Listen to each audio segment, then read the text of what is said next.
1881-82 চনতেই নিৰ্মাণ হোৱা ভাৰতৰ দ্বিতীয়টো তথা অসমৰ প্ৰথমটো ৰেলপথ ডিব্ৰু-শদিয়া ৰেলপথৰ ডাঙৰি ৰেল ষ্টেচনত মই বৰ্তমান উপস্থিত হৈ আছোঁ আৰু আপোনালোকক দেখুৱাবৰ কাৰণে চেষ্টা কৰিছোঁ যে এই ষ্টেচনটো বৰ্তমান গৰু গোহালিলৈ পৰিণত হৈছে। এইটোৱে হৈছে ডাঙৰি ৰেল ষ্টেচন আৰু বৰ্তমান অসমৰ পূবৰ একেবাৰে শেষৰটো ৰেল ষ্টেচন আৰু বৰ্তমান কিন্তু ইয়াত ৰেল সেৱা বন্ধ হৈ আছে। ছাত্ৰ সন্থাৰ বিষয়ববী আছে ডাঙৰি আঞ্চলিক ছাত্ৰ সন্থাৰ, তেওঁলোকৰ পৰা মতামত জানিবৰ কাৰণে চেষ্টা কৰিম। প্ৰকৃততে ঘটনাটো কি হৈছে? ব্ৰিটিছৰ দিনত স্থাপিত হোৱা এই ডিব্ৰু-শদিয়া যিটো ৰেলপথ, এই ৰেলপথটোত ৰেল চলাচল কৰিব লাগিব, এই কথাটো স্পষ্ট কথা। আৰু ৰেল চলাচল কৰিবৰ কাৰণে আমি বিগত দিনত আমি আন্দোলন কৰিছিলোঁ, স্মাৰকপত্ৰ প্ৰদান কৰিছিলোঁ। সেই আন্দোলনৰ প্ৰতি সেও মানি ৰেল বিভাগৰ কৰ্তৃপক্ষই ডেম'ৰ ৰেল এখন দিছিল আৰু ৰেলখন দিয়াৰ পাছত কণাহাঁহক পতান ধান দিয়াৰ দৰে নিশা 10:30 বজাৰ পৰা 11 বজাৰ ভিতৰত আৰু পুৱা 4 বজাত এই ৰেলখন আচলতে আহিছিল। এই ৰেলখন কৌশলগতভাৱে লোকচানৰ ব্যৱস্থাটো দেখুৱাই তেওঁলোকে ৰেল চলাচলখন বন্ধ দিয়াৰ যিটো ষড়যন্ত্ৰ, এই ষড়যন্ত্ৰক আমি ধিক্কাৰ দিছোঁ, আমি প্ৰতিবাদ জনাইছোঁ, প্ৰতিক্ৰিয়া প্ৰকাশ কৰিছোঁ এইকাৰণে যে ইতিহাস জড়িত থকা এই ৰেলপথটোত ৰেল চলাচল কৰিব লাগিব, এই কথাটো স্পষ্ট কথা। ইয়াত কোনো মহাপ্ৰবন্ধক হওক বা DRM হওক বা ৰেল মন্ত্ৰীয়ে হওক, যিয়েই এই ৰেলখন বন্ধ কৰাৰ ষড়যন্ত্ৰত লিপ্ত হৈছে তাক আমি কিন্তু কোনো কাৰণতে শুদাই নেৰোঁ।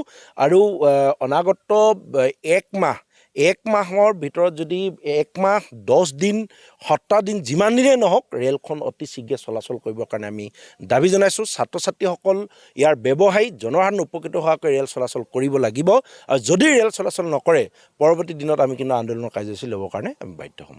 আৰু বিধায়ক বা সাংসদৰ ভূমিকা কেনেকুৱা? সাংসদগৰাকীতো 5টা বছৰ দেখিবলৈ নাই, যিহেতু এপ্ৰিল মাহত লোকসভাৰ ইলেকশ্যন, তেওঁ এতিয়া আহিব, মিথ্যাচাৰ আশ্ৰয় ল'ব, মিঠা কথা ক'ব, ৰাইজক ভুলাব। 5টা বছৰে ক'ত থাকে আমিতো আজিলৈকে দেখা নাই আৰু তেওঁ এতিয়া আহি ৰাইজক মিছা কথা কৈ ভুৱা প্ৰতিশ্ৰুতি দি এই ৰেলখনৰ ক্ষেত্ৰত বা বিভিন্ন সমষ্টিৰ ক্ষেত্ৰত কোনো ধৰণৰ মাত নমতা এগৰাকী কি ধৰণৰ সাংসদ সেই কথাটো ৰাইজে চিনি পায় বা বুজি পাইছে। গতিকে ৰাইজক এইগৰাকী সাংসদক 5টা বছৰ মূৰত আহিব, তেখেতক প্ৰত্যুত্তৰ দিবৰ কাৰণে আমি আহ্বান জনাইছোঁ। স্থানীয় বিধায়কৰ কথাটো আমি নকলোৱেই, তেওঁ এজন কেনেকুৱা ধৰণৰ মানুহ সকলোৱে জানেই।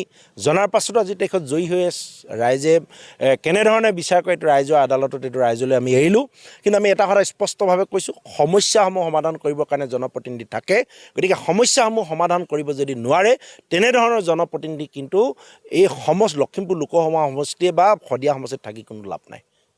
নিশ্চয়কৈ এয়া ছাত্ৰ সন্থাৰ বিষয়ববীয়াৰ মতামত। আৰু সঁচাকৈ পূৰ্বতে যেনেকৈ ডাঙৰি বা শদিয়া ইত্যাদি অঞ্চললৈ ৰেল চলাচল কৰিছিল, বৰ্তমান কিন্তু এই ডাঙৰি ৰেল ষ্টেচনকে ধৰি মুঠ 6টা ৰেল ষ্টেচন বন্ধ হৈ পৰিছে বা এই পথেদি বৰ্তমান ৰেল চলাচল বন্ধ হৈ পৰিছে। এখন ডেমো ৰেলৰ ব্যৱস্থা কৰা হৈছিল যদিও সেয়া কণাহাঁহক পতান দিয়াৰ এক প্ৰক্ৰিয়া।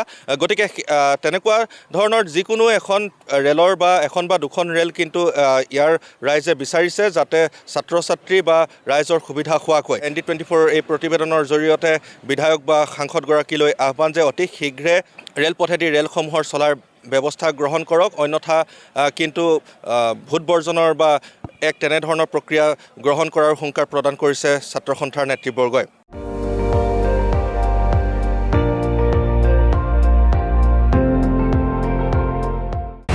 আপুনি চাই আছে ND24, সৰ্বশ্ৰেষ্ঠ নহয় সৰ্বোত্তমৰ দৌৰ।